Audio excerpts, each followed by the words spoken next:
Mapagpalang araw sa inyong lahat, mga kaibigan, mga kapatid. Narito na naman tayo sa isang araw na pagninilay na binibigay sa atin ng ating simbahan. Alam niyo, napakagandang subaybayan ang mga kwento, ang mga diskurso sa buhay ni Jesus at ng kanyang mga apostol. Kung palagi nating binabasa ang ating Biblia at ang mga sulat na may koneksyon sa buhay ni Jesus. At sa panahong ito, alam ko napaka-busy nating lahat. Halos lahat tayo ay gumagawa ng paraan para maghanap buhay. Masustintuhan natin ang pangangailangan ng ating pamilya at ng ating mga anak. Pero sana, huwag din nating kalimutan na kahit sa kaunting oras lang ay makapagbasa din tayo sa banal na kasulatan o makinig man lang sa mga pagbasa upang makapagnilay tayo sa ating buhay kung ano man ang maganda na pwede natin gawin upang mapatibay pa at mapalakas ang ating pananampalataya. At makita natin na ang buhay na presensya ng Diyos ay patuloy na kumikilos sa ating pang-araw-araw na gawain. Sa pagninilay na ito, inaalaala din natin ang ating mga kapatid na patuloy na tumatanggap ng hamon sa buhay. Lalong-lalo na yung mga nawalan ng pag-asa. Lalong-lalo na yung punong-puno ng mga problema. At yung mga kaibigan at mga kapatid nating walang inaasahan sa buhay, kundi ang tulong ng Diyos sa pamamagitan ng ating mga kapatid na mapagbigay at mga kapatid natin na may magandang kalooban para sa kanila.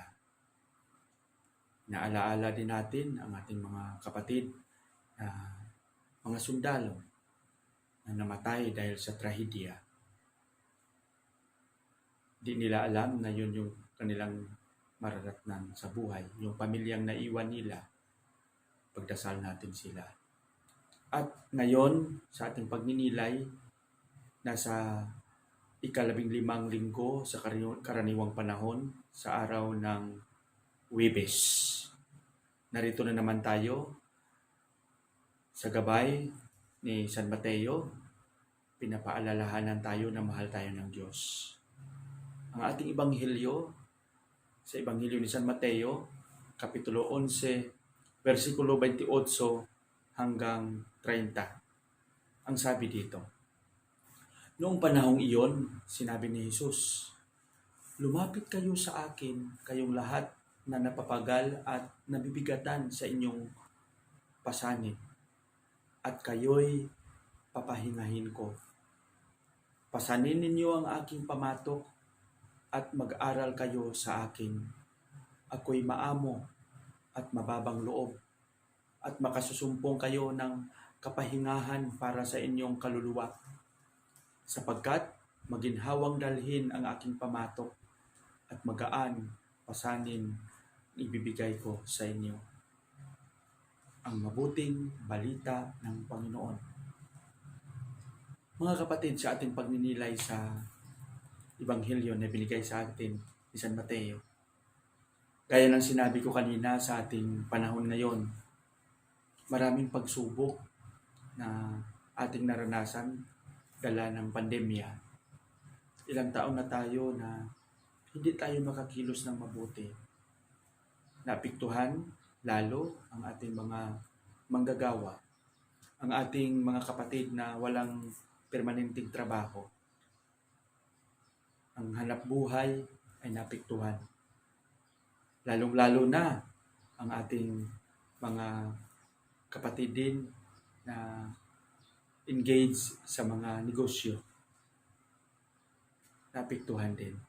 Pati yung ating attendance sa simbahan, naapektuhan din.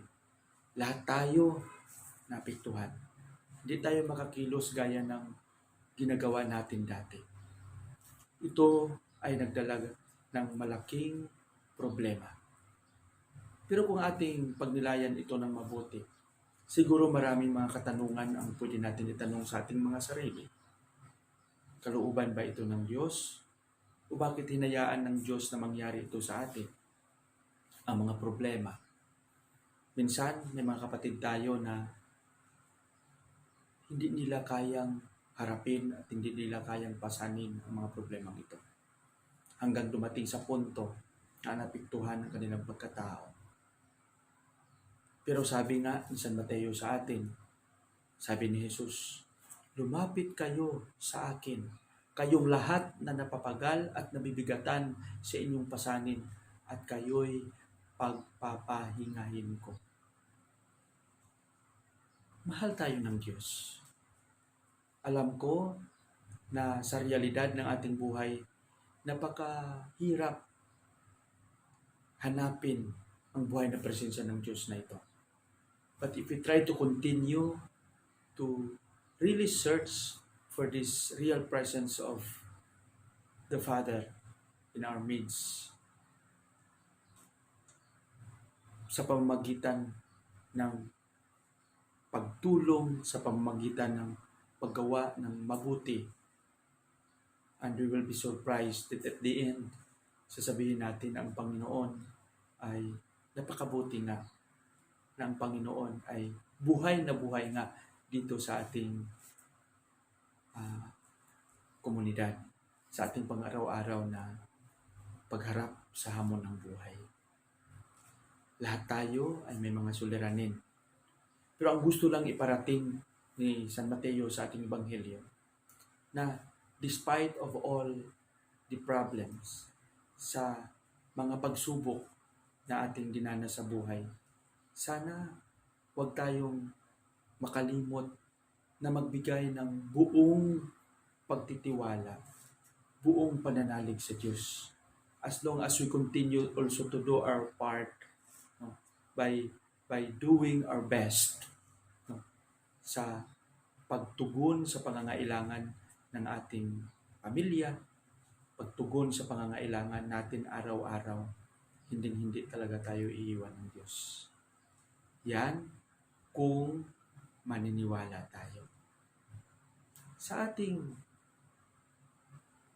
hanap buhay araw-araw, minsan we forget that in doing our part, in doing also our best sa pag-support sa ating family, we keep always ourselves busy.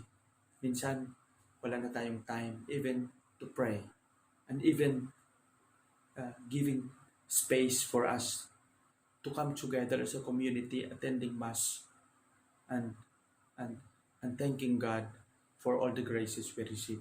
Nakalimutan natin yun. But sa gitna ng mga ito, patuloy tayong inuunawa ng Panginoon kahit minsan wala tayong panahon sa pagsimba, sa pagdadasal man lang. Pero ito ang ating Panginoon. Mahal na mahal tayo. At sinabi pa nga niya, lumapit kayo lahat sa akin. Kayong lahat na napapagal at nabibigatan sa inyong pasanin, at kayo'y aking pahihingahin. Naway mga kapatid, sa ating patuloy na pagninilay, huwag sana nating kalimutan na kung ano man ang ating marating, ano man ang ating kalagayan sa ngayon, may pinapasan ba tayong mga problema?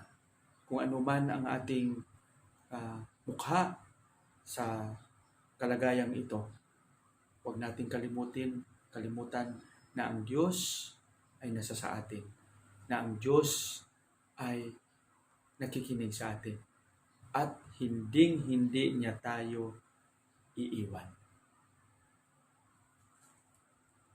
Sa ating panalangin, Panginoon, puspos ng awa at pag-ibig. Alam ko na punong-puno ako ng kahinaan. Alam mo rin na minsan naging sarado ang aking puso at isipan. Pero sa gitna ng mga ito, patuloy ko pa rin inuunawa na ikaw bilang aking Diyos, bilang aking Ama, ay patuloy na nagbibigay ng mga biyaya na alam mo mas kailangan ko sa panahon na nabibigatan ako. Sa gitna ng aking kakulangan, sa gitna ng aking makasalanan, narito ako, lumalapit sa iyo. Bigyan mo pa ako ng lakas, ng paniniwala, lakas ng puso upang mas lalo ko pang maunawaan sa aking buhay ang iyong pagkilos at ang iyong paggabay. Hiniling namin ito sa pangalan ni Jesus na aming Panginoon. Amen.